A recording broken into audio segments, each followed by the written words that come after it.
Շնորհակալություն մեծարգո պարոն վարչապետ, հարգելի գործընկերներ, ձեզ եմ ներկայացնում Հայաստան խմբակցության կողմից ներկայացված Հայաստանի Հանրապետության հարկային օրենսգրքում փոփոխություն կատարելու մասին օրենքի նախագծի վերաբերյալ կառավարության առաջարկությունների մասին որոշումը։ Նախ նշեմ, որ անշարժ գույքի միասնական համակարգի բարեփոխման շրջանակներում կադաստրային արժեքի փոխարեն հարկման բազա է սահմանվել գույքի շուկայական արժեքին մոտարկված արժեքը,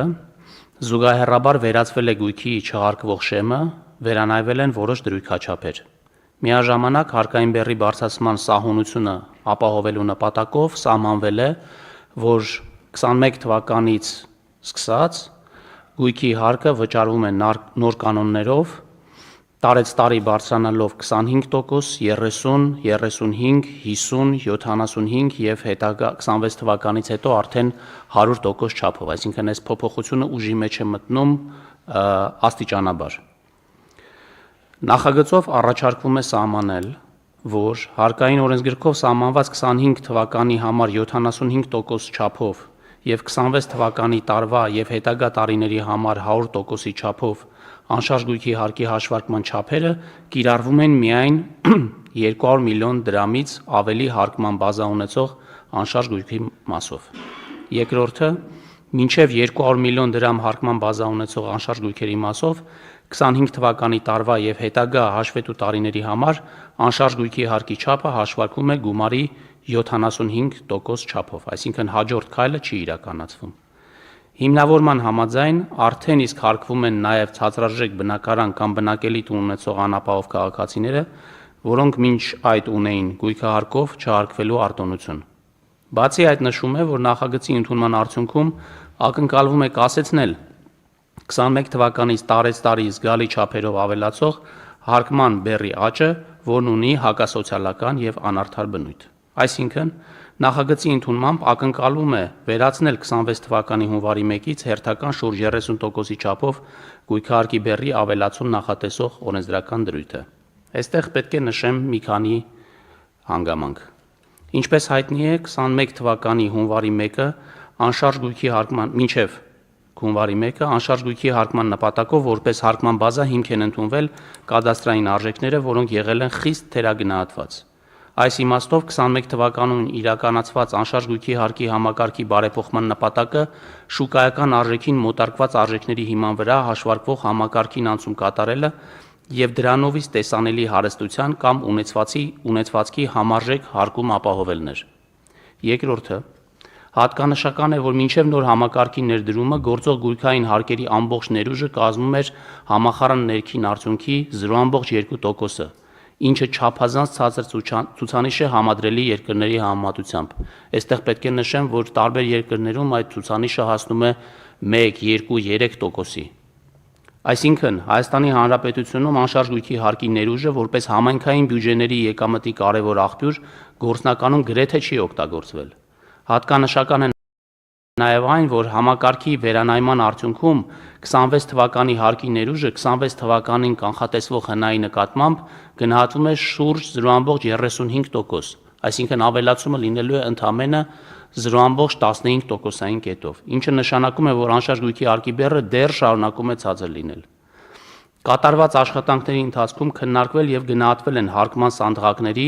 և դրույքաչափերի բազմաթիվ համակցություններ, որոնցից ընտրվել են հարկման իմաստով հնարավորին չափ արդար և համաչափ հարկում ապահովող տարբերակները։ Մեր կողմից կատարված վերլուծությունները ցույց են տալիս, որ մինչև 25 միլիոն դրամ արժեք ունեցող բնակարաններն ու անհատական բնակելի տները կազմում են բոլոր բնակարանների և բնակելի տների ավելի քան 85%-ը։ Այս խմբի գույքային միավորների մասով ամբողջ 6 տարվա ժամանակահատվածում հարկային բեռի բարձրացումը էական չէ և կարող է կազմել մինչև 20,000 դրամ։ 25-ից 200 միլիոն դրամ արժեք ունեցող բնակարանների և բնակելի տների կշիռը կազմում է 11%։ Այս խմբի մասով հարկի միջին կշռված աճը կազմում է 50,000 դրամ։ Սա տարեկան ցուցանիշներն եմ ասում։ Հատկանշական է այն, որ մինչև 25 թվականի ներառյալ այդ աճերի 75%-ն արդեն իրականացված է լինելու, հետևաբար նախագծի ընդունումը շատ փոքր ազդեցություն կարող է ունենալ հարկային բեռի վրա։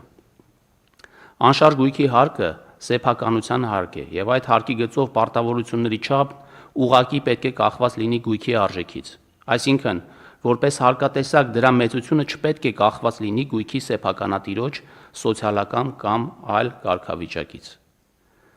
Առաջարկությունը հակադրվում է նաև վերջին տարիներին իրականացվող հարկային քաղաքականությունը, ինչը դրսևորվել է ուղղակի հարկերի դրույքաչափերի նվազման եւ գույքային հարկերի համակարգի բարեփոխումների շրջանակներում անշարժ գույքի հարկման բազան համապատասխան գույքային միավորների շուկայական արժեքին մոտարկմամբ։ Այստեղ պետք է նշեմ, որ վերջին տարիներին մենք եկամտահարկի նվազեցումներ ենք ունեցել 23%-ից մինչև 20% եւ շահութահարկի նվազեցումներ ենք ունեցել, որը կազմում է 18%։ Ինչ վերաբերվում է այն դեպքերին, երբ սոցիալապես անապահով անձանց համար անշարժ գույքի հարկի գծով պարտավորությունների կատարումը կարող է խնդրահարույց լինել, ապա նշել ենք, որ օրենսգրքի 230-րդ հոդվածի 3-րդ մասի համաձայն համայնքի ավականին համայնքի ղեկավարի ներկայացման եւ համայնքի ավականու սահմանված կարգով կարող է սահմանել անշարժ գույքի հարկի գծով արտոնություններ եւ դրանց մասով կայացնել հարկ վճարողի փոխարեն համայնքի բյուջեից վճարում կատարելու որոշումներ։ Այսինքն հարկային օրենսդրությամբ սահմանված են անպատասխան կարգավորումներ ըստ անհրաժեշտության համայնքների կողմից հարկի գծով արտոնություններ սահմանելու համար։ Հաշվի առնելով ասվածը, հայտնում ենք, որ նախագիծը ընդունելի չի։ Շնորհակալ եմ, պարոն Հովհաննիսյան, հարգելի գործընկերներ, այս պատմությունը սկիզբ է առնում 2018-19 թվականից, երբ մենք նախաձեռնեցինք շատ կարևոր օրենսդրական փոփոխություն, որը վերաբերվում էր համահարկ եկամտային հարկ սահմանելուն։ Ուզում եմ հիշեցնել, որ այդ պահի դրությամբ հանրապետությունում գործում էր 3 սանդղականի եկամտային հարկ՝ 23%, 27% մոտավորապես եւ 35%։ Այսինքն 3 սանդղակ ունեինք եկամտային հարկի եւ մենք որոշում կայացրեցինք, որ համահարկ դարձնել եկամտային հարկը սկզբից 23%, հիմա իջավ հասավ մինչև 20%-ի։ Այժմ մենք ունենք 20% եկամտային հարկ։ Երբ այն ժամանակ մենք այս փոփոխությունը անում էինք, ընդդիմության ներկայացուցիչները սկսեցին բողոքի ակցիաներ, ասելով, որ սա անարդար է, որովհետև մենք այսպես ասած բարձր աշխատավարձ ստացողներին կամ մեծ եկամուտներ ստացողներին համար օրենսդրական փոփոխություններ ենք անում, ինչը սոցիալական անարդարությունը խորացնում է, եւ մենք այն ժամանակ ասենք, որ սա մի քայլանի գործողություն չէ, եւ մենք հաջորդ քայլով պետք է գույքային, մասնավորապես անշարժ գույքի հարկի փոփոխություն իրականացնենք, եւ ահա նրանք, ովքեր շատ եկամուտներ ունեն, նրանք ենթադրվում է, որ ունեն նաեւ ավելի լավ անշարժ գույք եւ հետեւաբար անշարժ գույքի հարկի ձևով այն անհարթությունը, որը առաջանում է, այդ անհարթությունը մենք կլրացնենք։ Այն ժամանակ ասվում էր, որ մենք գիտենք, որ դա չէ կանելու եւ այլն եւ այլն։ Բայց հիմա մենք եկանք եւ այո, շատ բարդ, բայց շատ կարեւոր որոշում կայացրեցինք եւ այդ որոշումը ընդունվեց եւ նաեւ ուրիշ եւ շատ կարեւոր է արձանագրել, թե ինչի ա բերել այդ որոշումը։ Շատ կարեւոր է արձանագրել, որ այս հարկային փոփոխությամբ պետական բյուջեի եկամուտները լրացուցիչ 0 են։ Պետական բյուջեն Հայաստանի Հանրապետության այս գումարից 0 եկամուտ է ստանում, անշարժ գույքի հարկի։ Բավ է ստանում այդ եկամուտը։ Այդ եկամուտը ստանում են համայնքները։ Համայնքները եւ ես ուզում եմ նաեւ ընդգծել, որ այդ թվում անշարժ գույքի հարկերի հավաքման արդյունքում մեր համայնքների համախառն եկամուտները, սեփական եկամուտները 2019 թվականից այս կողմ կրկնապատկվել են։ Եվ այդ թվում այդ կրկնապատկման շնորհիվ է, որ համայնքները ճիշտ է, կառավարությունը սուբվենցիաներով ֆինանսավորում է ապահովում որոշ դեպքերում 70 եւ ավելի տոկոս, բայց միևնույնն է համայնքները սրա արդյունքում են, որ իրենց բյուջեները ավելացել են։ Եվ այս գույքային հարկերի հետ կապված այս ըմբռնումն էլ շատ էական նյուանս է պարունակում իր մեջ, որովհետև սա այն դեպքն է, երբ որ բառից բուն իմաստով մենք մարդկանց ասում ենք, որ հարկային քաղաքականությունը գումարը աջ գրպանից հանել, ձախ գրպանում դնելն է եւ հակառակը։ Որովհետև մեր սիրելի քաղաքացիները, երբ որ նամակներ են գրում, ասում են, որ մեր շենքի տանիքը կաթում է, մեր բակում էս չկա, մեր բակում այն չկա, կներեք կառավարության գործը չի ընդհանրապես այդ շենքի տանիքներով զբաղվել, չնայած մենք ստիպված ենք զբաղվել։ դա մաքուր տեղական ինքնակառավարման մարմինների ֆունկցիա է, իսկ տեղական ինքնակառավարման մարմինը դրանով կարող է զբաղվել, եթե ունենա բյուջե։ Սրա մասին է խոսքը։ Մենք այդ գումարը, որովհետև իմիջայլոց այդ միջավայրային բարեկեցության ընկալումը հաջորդ ֆունդամենտալ խնդիրն է, որ մեր երկրում չկա։ Եվ միջավայրը չի համարվում ընդհանուր, միջավայրը չի համարվում ընդհանուր սեփականության զգացողություն չկա, որովհետև այո, այն որ դու կարող ես ունենալ տուն, եւ այդ դռնից տան շեմից են կողմ ինչ տեղի կունենա, ընդհանրապես մենք մեր հոգսը չենք համարում։ Ինչ որ իմաստով դա ճիշտ է, որովհետև մենք անհատապես չենք կարող այդ հոգսի տակ մտնել։ Եվ հետևաբար ոնց լուծենք այդ հոգսը։ Այդ հոգսը լուծվում է սենց տեղական ինքնակառավարման մարմիններով, այդ գումարը գեներացնելով, այդ գույքի գումարը բերելով միտեղ եւ այդ գույքերի դիմացի մայթը, փողոցը, լույսը, ծաղիկը, ցանկապատը եւ այլն դիմացի մանկապարտեզը կառուցելով։ Սրա մասին է խոսքը։ Եվ այս գումարը, գույքարկի գումարը, որը մենք օրենսդրությամբ ասում ենք, որ պետք է հավաքվի գնա համայնք, մենք ուղղորդում ենք, որ համայնքը ինքը իր բարեկեցության վրա ծախսի, շատ կարևոր է սա արձանագրել։ Այդ գումարները ծախսում են ժողովրդի ընտրած ավագանիները, համայնքների ղեկավարները։ Ոչ մեկ չի կարող ասել, մենք մեր համայնքի ղեկավարին չենք ընտրել, ձայն չենք տվել, եկել են կեղծել, չեն կարող այդպիսի բան ասել։ Էս էլ դնենք մի կողմ։ Այս վերջերս մենք ընդունեցինք մի նոր կարևոր մեխանիզմ, որը գնալով այդ մեխանիզմի ծավալները մեծանալու են, դա մասնակցային բյուջեն է։ Երբ որ համայնքի բնակիչները իրենք կարող են որոշել, ասել, որ մենք ուզում ենք, որ մեր գույքահարկը ծախսվի այսինչ կոնկրետ խնդիրը լուծելու վրա։ Եվ ընդհանրապես խոսել այս համակարգի դեմ, կներեք դա նշանակում է ասել, որ մեր գյուղերը պետք է շարունակեն մնալ ցեխի մեջ։ Եթե չունես կես մետրանոց ռեզինի սապոգներ, նշանակում է դու պետք է գյուղում տնից դուրս չկարողանաս գալ։ Մեր օրենքեզ նախագիծը նրա մասին է, որ մենք մեր գյուղերը ցեխի միջից պետք է հանենք եւ մենք գյուղերը ցեխի միջից հանում ենք։ Գնացեք Հայաստանի Հանրապետության տասնյակ գյուղեր։ Այնտեղ սալիկապատվում են ճանապարհներ գյուղերում, որտեղ իրանց մի քանի հարյուրամյա, նույնիսկ հազարամյա գոյության ընթացքում ոչ մի այդ ողջ պատմության ընթացքում բարեկարգված ճանապարհ չի եղել։ Հասկանում եք, սա քաղաքական ընտրության հարց է։ Սա քաղաքական ընտրության հարց է։ Եվ այո, մենք մեր սիրելի քաղաքացիներին ասում ենք ուղիղ, այս գույքահարկից էլի հիմա շատ որ բան արված է, դա շատ մոդա է, չէ՞, միանգամից ասում են, պարքեվավճարները, բանը, ծառայական ավտոմեքենաները, ճոխ ավտոմեքենաները, գործող, այս գումարից, Ժորժ ջան, ամբողջը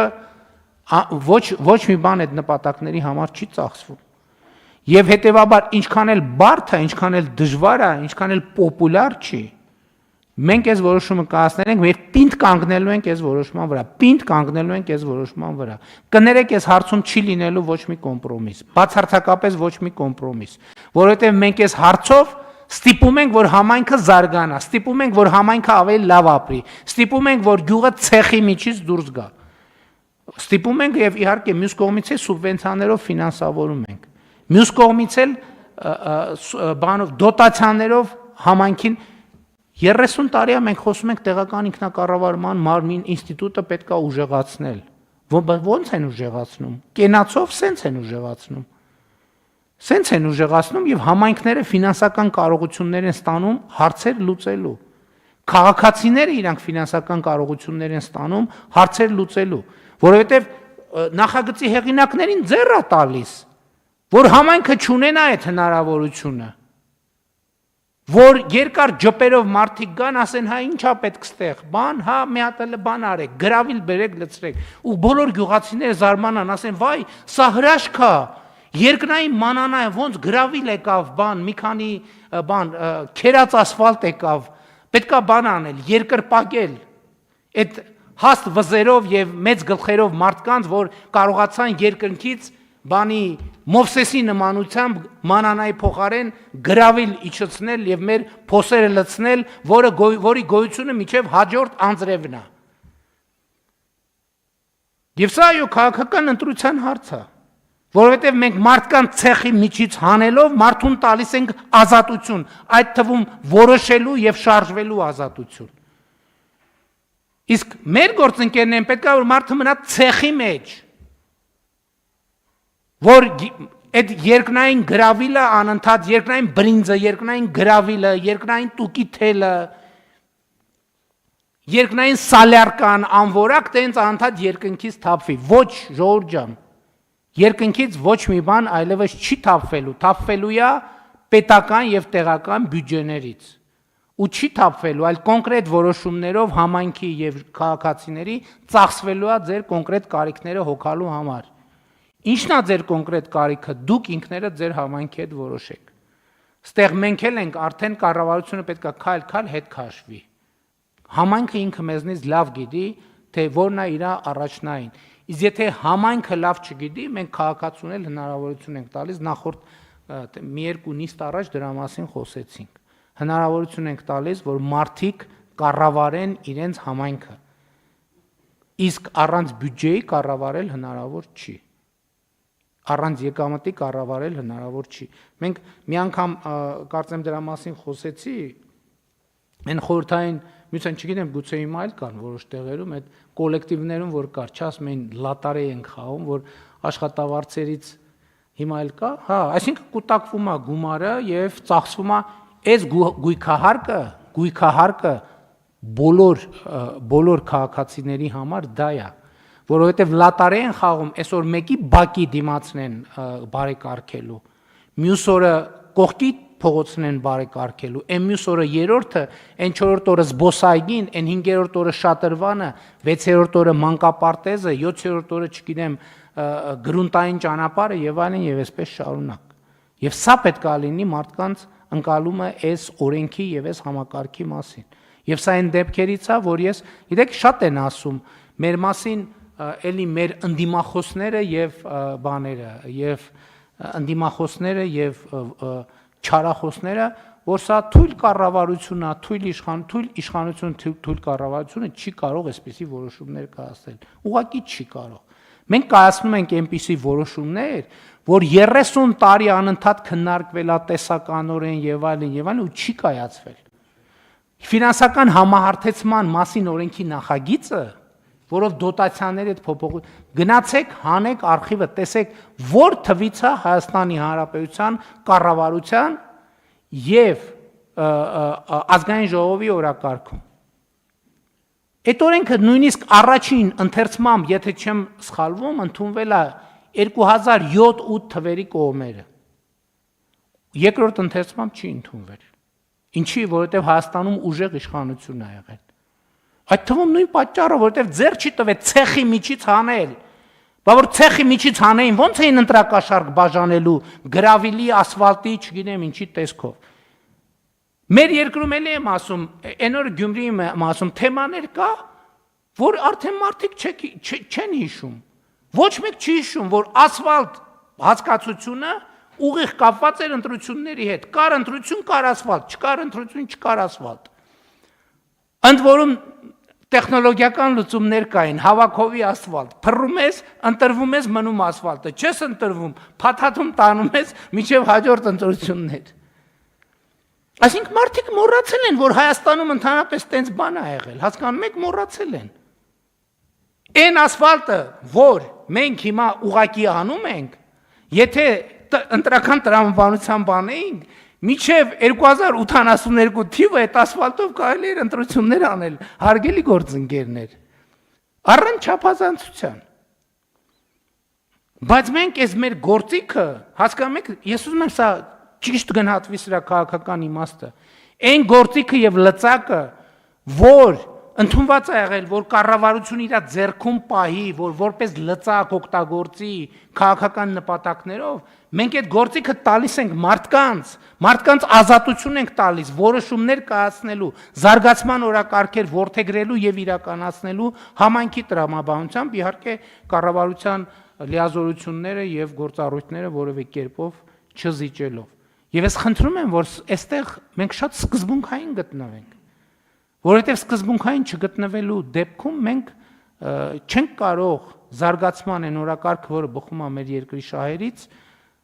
սպասարկել։ Բայց սրա հետ կապված ես ուզում եմ ասել, որ մենք որոշակի խնդիրներ ունենք։ Եվ այդ իհարկե մի քիչ երկարում է քննարկումը, բայց ես ուզում եմ սրա մասին խոսել, որը կապված է նաև համայնքային հողերի օտարումների եւ նրանց գների հետ։ Մենք իհարկե որոշակի փոփոխություններ ենք արել, որի արդյունքում, շատ կարևոր բան, այս կադաստրային փոփոխությունների, գների փոփոխությունների արդյունքում համայնքների հողերի գները էականորեն բարձրացել են, ինչ նշանակում է նաև համայնքների եկամուտներն են բարձրացել, բայց այս վերջերս ես մի ահազանգ ստացա, որ 100 դրամով համայնքային աճուրդով ձեռք բերված հողակտորը վաճառվում մի քառակուսի մետրի մասին է խոսքը, վաճառվում է մի քառակուսի մետրը, այսինքն համայնքից ձեռք բերված արդեն երկրորդային շուկայում վաճառվում է, ասենք օրինակ քառակուսի մետրը $500։ Ու բնականաբար հարց առաջացավ, այդ ինչպես կարող է դա տեղի ունենալ, եւ նախ հարց այն էր, թե ինչու է համայնքը 100 դրամով վաճառել այդ հողը։ Պարզվեց, որ համայնքը 100 դրամով որ վաճառել է ավագանու որոշմամբ, հələ մի բան էլ մինիմալ արժեքից 20 անգամ ավելի բարձր գնով է վաճառել, որովհետեւ այդտեղ եղել է արոտավայր կամ չգիտեմ ինչ որ բան կարգի հող, վատ կարգի հող։ Լավ, այդ հələ մի հարցն է, որը ինչ որ ձևով գիտություն ընդունեցին, բայց հաջորդ հարցն է ցակում, ո՞նց է որ հիմա շուկայում վաճառվում է 500 կամ լավ 50, լավ 10 անգամ 100 դրամ $50, $50, շատ լավ, թող լինի $50, ես մի 0 ավելացնում եմ։ Բայց նույնիսկ եթե $5, ասենք $100 համայնքից ներողություն, 100 դրամով համայնքից ձեռք է բերել, լավ ասենք եթե $5 է վաճառում, ուրեմն 20 անգամ ավելի թանկ, եթե $50 է, ուրեմն 200 անգամ ավելի թանկ, բայց ո՞նց է ստացվում, ի՞նչ է տեղի ունենում։ Բարձում է հետևյալը, բացատրությունը, որ մենք այդ տարածական պլանավորման այդ գործողությունը, որ անում ենք, ընթացքում հաստատվել է համայնքի նոր կամ գլխավոր հատակագիծը կամ ինչ ենք ասում, պարոն Վարդանյան այդ փաստաթղթին, միկրոռեգիոնալ փաստաթուղթն է ընդունվել եւ ինչ է տեղի ունեցել։ Այդ ընթացքում այդ հողը, որը համարվել է գյուղատնտեսական նշանակության ամենահետին կարգի հող, այդ ընթացքում իր կարգավիճակը այդ միկրոռեգիոնալ պլանավորմամբ փոխվել է եւ դարձել է խառը կառուցապատման հող։ Եվ այս որոշման բերումով այդ հողի գինը 100 դրամից դարձել է $50։ Հիմա այստեղ թվում է թե որ նայում ես ամեն ինչ նորմալ է, բայց այստեղ խնդրեմ կա, որովհետև եթե սովորական պայմաններում այդ 100 դրամով ձեռք բերված հողը մարդը ուզենար կատեգորիան փոխել եւ այլն, այդ փոփոխությունների ընթացքում համայնքին ինքը պետք է հսկայական գումար վճարեր։ Եվ հիմա ստացվում է, որ առանց այդ գումարը վճարելու էլի պետք է վճարի, դե պարզաբան։ Շնորհակալություն, մեծարգո վարչապետ,